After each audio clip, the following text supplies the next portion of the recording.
नमस्कार दोस्तों। तो कैसे हैं आप सब। आज हम आपके लिए लेकर आए हैं सामाजिक विज्ञान के भूगोल विषय का मॉडल सेट, जो कि बहुत ही इंपॉर्टेंट है और आपके बोर्ड परीक्षा से लगभग 15 प्रश्न इस मॉडल सेट से पूछे जाएंगे। तो चलिए बिना समय पास किए हुए इस वीडियो को शुरू करते हैं। तो चलिए, हमारा पहला क्वेश्चन है, कोयला किस प्रकार का संसाधन है। तो कोयला अनवीकरणीय संसाधन है। उसके बाद अगला क्वेश्चन, सौर ऊर्जा। सौर ऊर्जा निम्नलिखित में से कौन सा संसाधन है। तो सौर ऊर्जा है वो पुनर्पूर्ति योग्य संसाधन है। ठीक है। उसके बाद अगला क्वेश्चन है, तट रेखा से कितने किलोमीटर क्षेत्र आर्थिक क्षेत्र कहलाता है, यानी कि कितनी किलोमीटर क्षेत्र आर्थिक क्षेत्र कहलाता है। तो इसका सही आंसर हो जाएगा 200 NM। अगला क्वेश्चन, डाकुओं की अर्थव्यवस्था का संबंध है। डाकुओं की अर्थव्यवस्था का संबंध है तो किससे है, संसाधनों के अनियोजित दोहन से। ठीक है। उसके बाद अगला क्वेश्चन, समुद्री क्षेत्र में राजनीतिक सीमा के कितनी किलोमीटर क्षेत्र तक राष्ट्रीय संपदा निहित होती है, यानी कि कितने किलोमीटर क्षेत्र समुद्र क्षेत्र का राष्ट्र के अंदर में आता है। तो इसका सही आंसर हो जाएगा 19.2 किलोमीटर। ठीक है। उसके बाद अगला क्वेश्चन, पंजाब में भू निम्नीकरण का मुख्य कारण है। क्या कारण है मुख्य, अधिक सिंचाई, वहाँ अधिक सिंचाई होती है, इस वजह से भू निम्नीकरण हो रहा है। ठीक है। उसके बाद अगला क्वेश्चन, सोपानी कृषि किस राज्य में प्रचलित है। तो किस राज्य में प्रचलित है बच्चों, उत्तराखंड में। उसके बाद अगला क्वेश्चन है, मरुस्थलीय मुद्रा का विस्तार निम्न में से कहाँ है। तो इसका सही आंसर होगा राजस्थान। ठीक है। उसके बाद मेढक में प्रजनन को नष्ट करने वाला रसायन कौन है। तो मेढक के जो प्रजनन को नष्ट करने वाला रसायन उसे एंड्रीन कहा जाता है, एंड्रीन। ठीक है। उसके बाद अगला क्वेश्चन है, काली मृदा काली मृदा का दूसरा नाम क्या है, यानी काली मिट्टी का दूसरा नाम क्या है। तो इसका दूसरा नाम होगा रेगुड़ मृदा। ठीक है। उसके बाद अगला क्वेश्चन है, विक्षेप क्षेत्र में जल की उपस्थिति के कारण पृथ्वी को कौन सा ग्रह कहते हैं। तो कौन सा ग्रह कहते हैं बच्चों, नीला ग्रह। यानी कि पृथ्वी पे अधिक क्षेत्र में जल होने के कारण ये नीला दिखाई देता है। जब हम इसको अंतरिक्ष से देखते हैं तो ये हमको नीला दिखाई देता है, इसलिए इसे नीला ग्रह कहा जाता है। उसके बाद अगला क्वेश्चन है, कुल जल का कितना प्रतिशत भाग महासागरों में निहित है। तो इसका सही आंसर हो जाएगा 96.6%। उसके बाद अगला क्वेश्चन है, देश के बांधों को किसने भारत का मंदिर कहा था। किसने कहा था कि देश के बांध भारत का मंदिर है। तो ये कहा था भारत के प्रथम प्रधानमंत्री पंडित जवाहरलाल नेहरू ने। तो इसका सही आंसर हो जाएगा पंडित नेहरू। ठीक है। उसके बाद अगला क्वेश्चन, प्राणियों के शरीर में, ये क्वेश्चन आपके विज्ञान विषय में भी पूछा जाता है, प्राणियों के शरीर में कितना प्रतिशत जल की मात्रा निहित होती है। तो सही आंसर हो जाएगा 65%। उसके बाद अगला क्वेश्चन है, भारत में 2001 में कितने प्रतिशत भौगोलिक क्षेत्र में वन का विस्तार था। तो कितने प्रतिशत, 19.27%। ठीक है। उसके बाद अगला क्वेश्चन है, वन स्थिति रिपोर्ट के अनुसार भारत में वन का विस्तार है, कितना प्रतिशत वन का विस्तार है, 20.60% वन का विस्तार है। ठीक है। उसके बाद अगला क्वेश्चन है, बिहार में कितने प्रतिशत भौगोलिक क्षेत्र में वन का फैलाव है, 7। उसके बाद अगला क्वेश्चन है, पूर्वोत्तर के 188 आदिवासी जिलों में देश का कुल कितना प्रतिशत क्षेत्र है। तो इसका सही आंसर है 60.11%। ठीक है। उसके बाद अगला क्वेश्चन, किस राज्य में वन सबसे अधिक है। किस राज्य में वन सबसे अधिक विस्तार है। तो मध्य प्रदेश में। ठीक है। उसके बाद अगला क्वेश्चन है, वन संरक्षण प्रबंधन की दृष्टि से वर्गों को कितने वर्गीकृत किया गया है। वन संरक्षण एवं प्रबंधन की दृष्टि से वनों को वर्गीकृत किया गया, कितने वर्गों में किया गया, 3 वर्गों में किया गया। ठीक है। उसके बाद अगला क्वेश्चन है, मैंग्रोव्स का सबसे अधिक विस्तार है, कहाँ है। तो ये सुंदरवन डेल्टा में है। ठीक है। सुंदरवन में। ठीक। उसके बाद अगला क्वेश्चन, टेक्सलो का उपयोग होता है। टेक्सलो एक तरह का जड़ी बूटी है जिसका उपयोग कैंसर के उपचार में होता है। ठीक है बच्चों। तो इसका सही आंसर हो जाएगा कैंसर। उसके बाद अगला क्वेश्चन, चरक का संबंध किस देश से था। तो चरक का संबंध भारत से है। ठीक है। संविधान की धारा 21 का संबंध है, तो किस चीज से संबंध है, वन जीवों तथा प्राकृतिक संसाधनों के संरक्षण से। ठीक है। उसके बाद अगला क्वेश्चन है 25 नंबर जो क्वेश्चन है, एनजीओ की वार्षिक रिपोर्ट के अनुसार 1948 में विश्व में कितने हेक्टेयर भूमि में वन का विस्तार था? कितने हेक्टेयर भूमि में वन का विस्तार था 1948 में? तो 4 अरब हेक्टेयर में, ठीक है। उसके बाद अगला क्वेश्चन है, प्राकृतिक संसाधनों के संरक्षण 1968 में कौन सा कन्वेंशन हुआ? कौन सा कन्वेंशन हुआ था? अफ्रीकी कन्वेंशन हुआ था। ये बहुत ही इंपॉर्टेंट है और ये बार बार बोर्ड परीक्षा में पूछे जा रहे हैं, ठीक है। अगला क्वेश्चन है, इनमें से कौन सा जीव केवल भारत में ही पाया जाता है? ये इसका आंसर हो जाएगा डॉल्फिन। डॉल्फिन जो है एक जलीय जीव है जो कि सिर्फ भारत में पाया जाता है। ये देखिए, ये क्वेश्चन बहुत ही इंपॉर्टेंट है। ये अंतिम साल मैट्रिक परीक्षा में भी पूछा गया था। भारत का राष्ट्रीय पक्षी है मयूर, यहाँ पे मयूर होगा, ठीक है, जिसे मोर कहते हैं। उसके बाद अगला क्वेश्चन है, भारत में लगभग कितने खनिज पाए जाते हैं? भारत में लगभग कितने खनिज पाए जाते हैं? तो भारत में कितने खनिज पाए जाते हैं बच्चों? 100 खनिज पाए जाते हैं, ठीक है। यहाँ पे इसका आंसर हो जाएगा 100। उसके बाद अगला क्वेश्चन है, इनमें से कौन सा लौह युक्त खनिज है? इनमें से कौन सा लौह युक्त खनिज का उदाहरण है? तो मैग्नीज। मैग्नीज जो है लौह युक्त खनिज होता है, ठीक है। उसके बाद अगला क्वेश्चन है, निम्नलिखित में कौन अधात्विक खनिज का उदाहरण है? वैसे खनिज जो अधात्विक, जो नॉन मेटल खनिज होते हैं, तो उसका उदाहरण कौन सा है? अभड़क, ठीक है। उसके बाद अगला क्वेश्चन, किस खनिज को उद्योगों की जननी माना गया है? तो किस खनिज को? लोहा, यानी कि उद्योग में सबसे अधिक इस्तेमाल लोहा का होता है, ठीक है। उसके बाद अगला क्वेश्चन है हमारा, कौन लौह अयस्क का एक प्रकार है? यानी कौन एक आयरन का प्रकार है? तो हेमाटाइट, ठीक है। हेमाटाइट आयरन का एक प्रकार है। ये आपके विज्ञान में भी पूछा जा सकता है, ये क्वेश्चन बहुत ही इंपॉर्टेंट है, ठीक है। उसके बाद अगला क्वेश्चन है, कौन भारत का सबसे बड़ा लौह उत्पादक राज्य है? यानी कि भारत का सबसे बड़ा लौह उत्पादक राज्य हमारे दक्षिणी राज्य कर्नाटक है, कर्नाटक, ठीक है। उसके बाद अगला क्वेश्चन, छत्तीसगढ़ भारत का कितना प्रतिशत लौह अयस्क उत्पादन करता है? तो कितना प्रतिशत? 20%, ठीक है। उसके बाद अगला क्वेश्चन, मैग्नीज उत्पादन में भारत का विश्व में क्या स्थान है? तो तीसरा स्थान है। तो इसका सही आंसर हो जाएगा तृतीय। उसके बाद अगला क्वेश्चन है, 1 टन इस्पात बनाने के लिए मैग्नीज का उपयोग होता है। कितना मैग्नीज 1 टन इस्पात बनाने के लिए होता है? तो 10 किलोग्राम मैग्नीज लगता है 1 टन इस्पात बनाने में, ठीक है। उसके बाद अगला क्वेश्चन है, उड़ीसा किस खनिज का सबसे बड़ा उत्पादक है? तो उड़ीसा किस खनिज का सबसे बड़ा उत्पादक है? तो मैग्नीज का है बच्चों। उसके बाद अगला क्वेश्चन, एल्युमिनियम बनाने के लिए किस खनिज की आवश्यकता पड़ती है? तो किस खनिज की आवश्यकता पड़ती है? तो बॉक्साइट की, ठीक है। उसके बाद अगला क्वेश्चन है, बिहार झारखंड देश का कितना प्रतिशत अभ्रक का उत्पादन करता है? यानी बिहार और झारखंड मिलकर देश का कुल 80% अभ्रक का उत्पादन करता है। तो उसका सही आंसर हो जाएगा 80%, ठीक है। उसके बाद अगला क्वेश्चन है, सीमेंट उद्योग का प्रमुख कच्चा माल क्या है? यानी सीमेंट उद्योग में सबसे जो प्रमुख कच्चा माल लगता है वो क्या होता है? तो वो चूना पत्थर, ठीक है, चूना पत्थर। उसके बाद अगला क्वेश्चन है, किस राज्य में खनिज तेल का विशाल भंडार स्थित है? तो किस राज्य में? असम में, ठीक है। यहीं डिगबोई में तेल शोधक कारखाना भी है, ठीक है। अगला क्वेश्चन, भारत के किस स्थान पर पहला परमाणु ऊर्जा स्थापित किया गया था? तो इसका सही है तारापुर में, ठीक है। उसके बाद अगला क्वेश्चन है, कौन सा ऊर्जा स्रोत अनवीकरणीय है? तो कौन सा अनवीकरणीय? कोयला, ठीक है। अगला क्वेश्चन है, प्राथमिक ऊर्जा का उदाहरण है?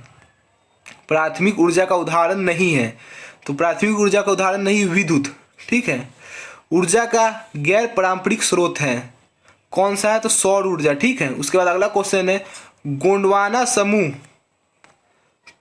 के कोयले का निर्माण हुआ था, तो कब हुआ था? 20,000 साल पहले, 20,000 वर्ष पूर्व हुआ था।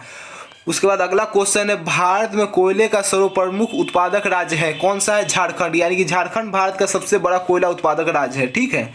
उसके बाद अगला क्वेश्चन है, सर्वोत्तम कोयले का प्रकार कौन सा है? एंथ्रासाइट, ठीक है। और ये पूछा गया था कि मोटर सेट में कोई प्रश्न आया हुआ है कि निम्न में से कौन सा कोयले का सबसे बेकार प्रकार है? तो उसका आंसर होता है पीट, ठीक है। अगला क्वेश्चन है, मुंबई हाई क्यों प्रसिद्ध है? तो क्यों प्रसिद्ध है? तो तेल शोधक कारखाना हेतु है, ठीक है। उसके बाद अगला क्वेश्चन है, भारत का प्रथम तेल शोधक कारखाना कहाँ स्थित है? डिगबोई में। डिगबोई असम में है, ठीक है। असम राज्य में डिगबोई जगह का नाम है, ठीक है।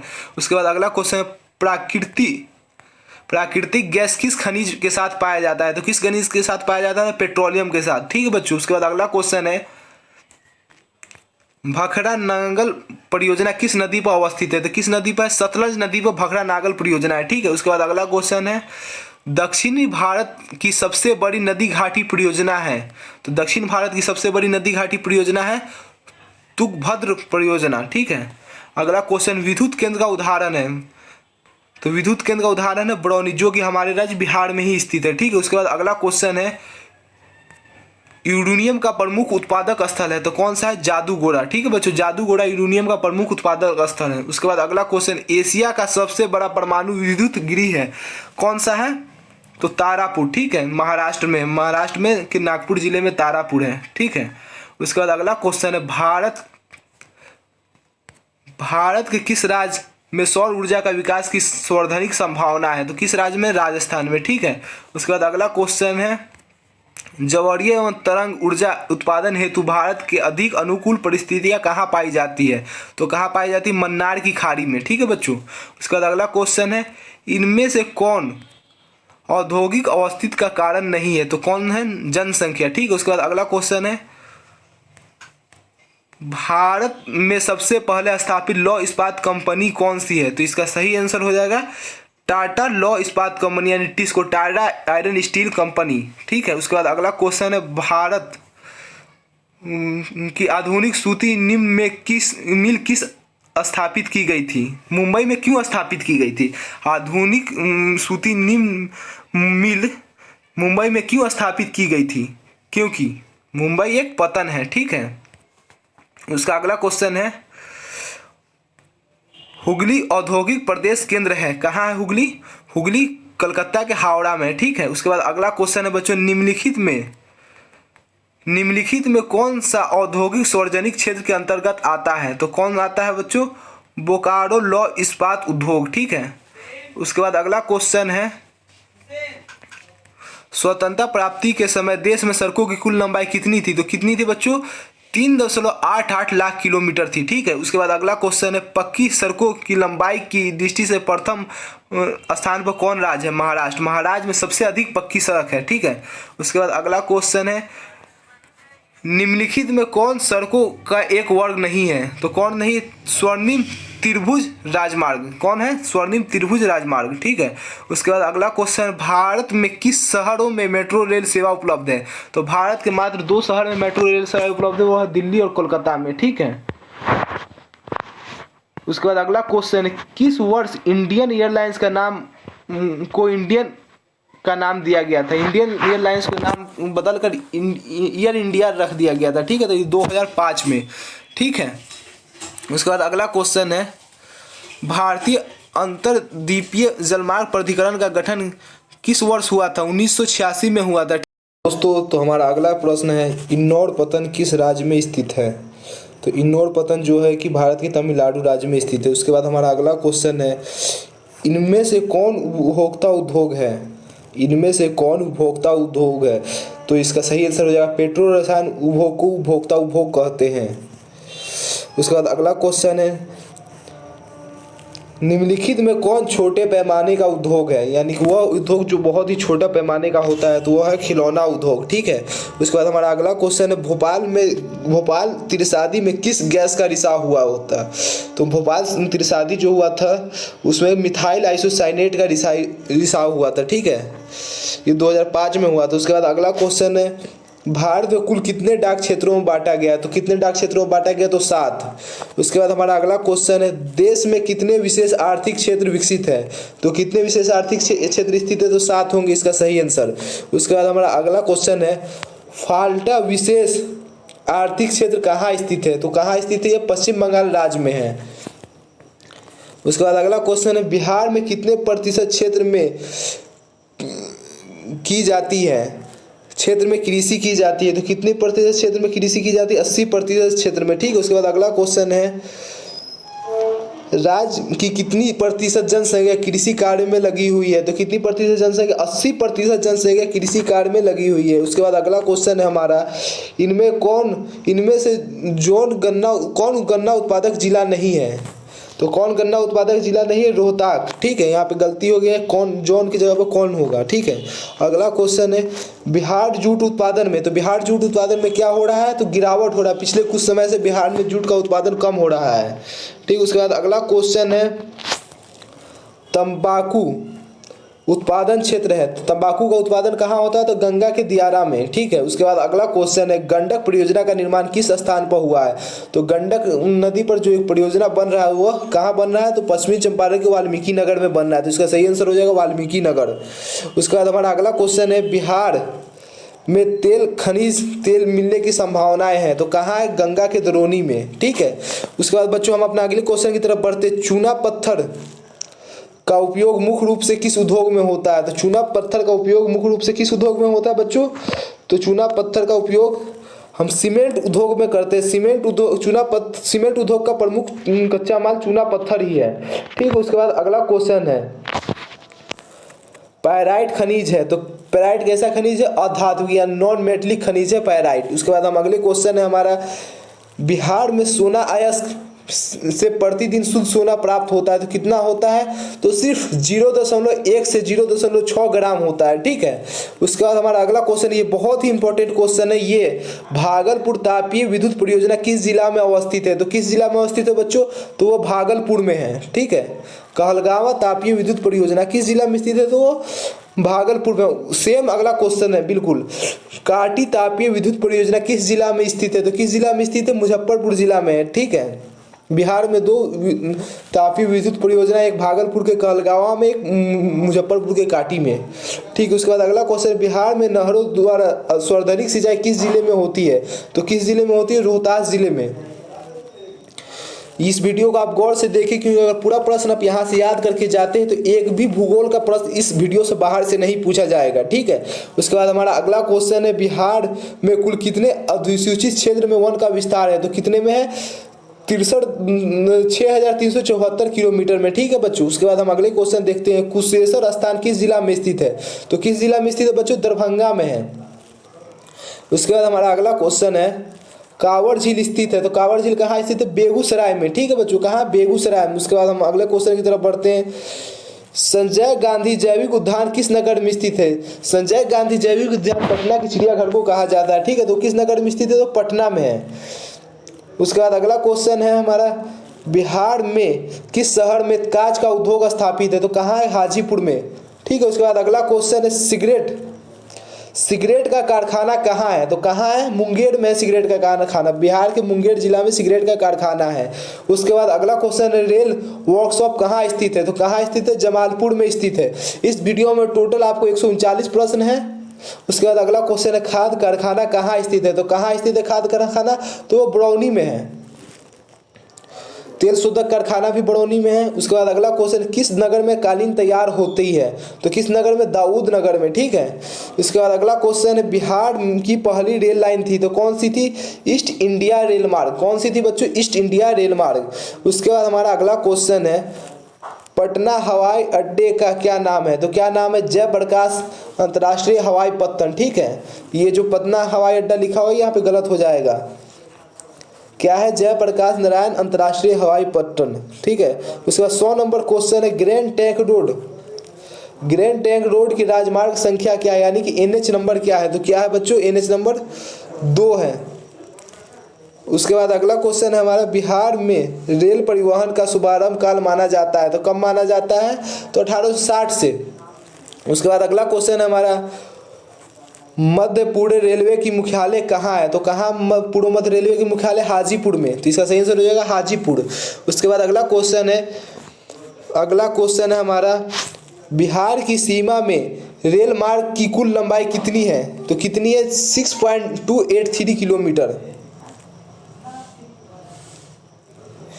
6200 यानी 6283 किलोमीटर। ठीक है, यहाँ पे पॉइंट ये गलती से हो गया है।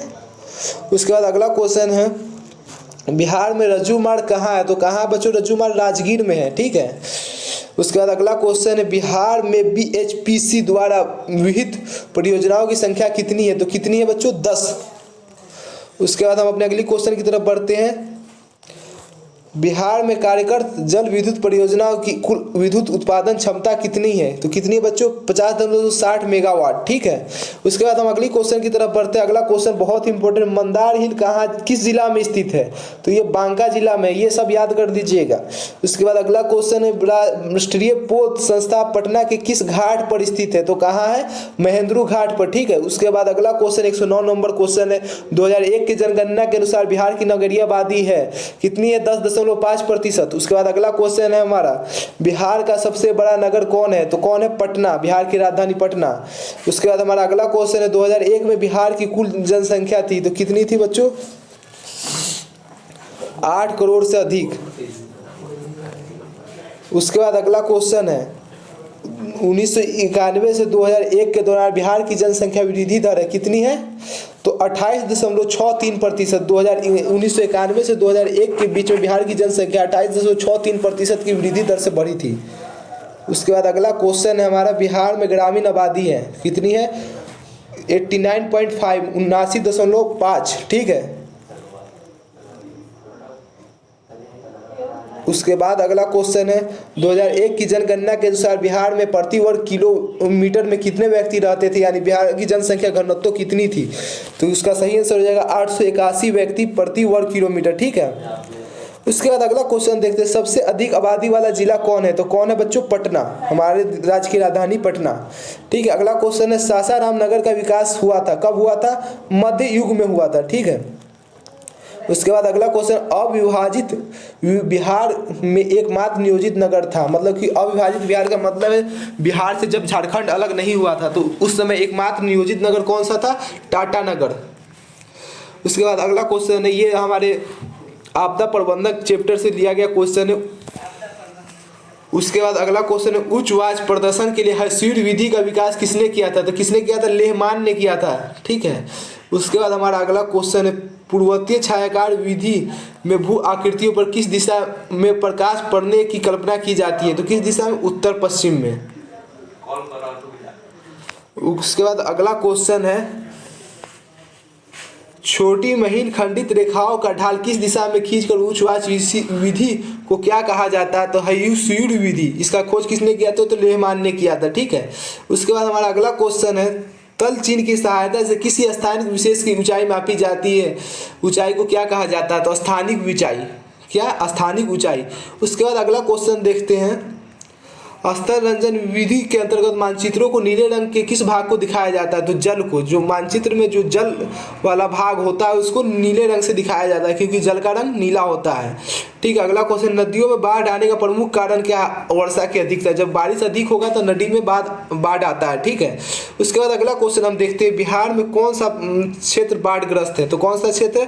पश्चिमी बिहार। ठीक है, उसके बाद अगला क्वेश्चन, निम्नलिखित में किस नदी को बिहार का शोक कहा जाता है? तो किस नदी को कहा जाता है? तो कोसी नदी को बिहार का शोक कहा जाता है। ठीक है बच्चों, कोसी नदी को, ये देखिए यहाँ पर ऑप्शन में नीचे है भी, कोसी नदी को बिहार का शोक कहा जाता है। ठीक, कोसी नदी को बिहार का शोक कहा जाता है। उसके बाद अगला क्वेश्चन है हमारा,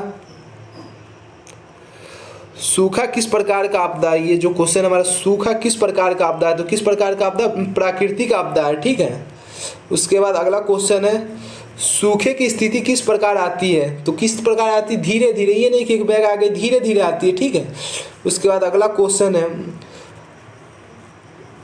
बाढ़ के समय निम्नलिखित में किस स्थान पर जाना चाहिए? तो किस स्थान पर जाना चाहिए? ऊंची भूमि वाले स्थान पर। ठीक है, जब बाढ़ आए तो हमें किस स्थान पर जाना चाहिए? ऊंची भूमि वाले स्थान पर। ठीक है, जहाँ पे पानी न पहुँच पाए।